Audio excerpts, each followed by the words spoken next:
we're going to do a vertical drop test using a cool boy with a secondary safety strap. These secondary safety straps are identical to the ones we use for all types of clad boy machines. What we have here is a cool boy suspending a Kingspan microrib panel, which is 3.5 meters long, 70mm core, and we're going to release suction remotely and observe the panel falling from the suction pad and the safety strap come into function. So I'm going to ask Neil to release suction now.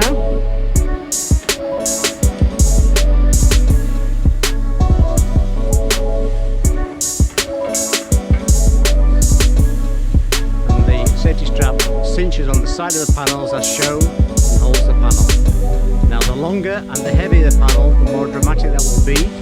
And what tends to happen is that the safety straps will mould into the side of the panel edges, and hold the panel tight. They may well damage the panel edges, but that's of course the least consideration. So this video is timed today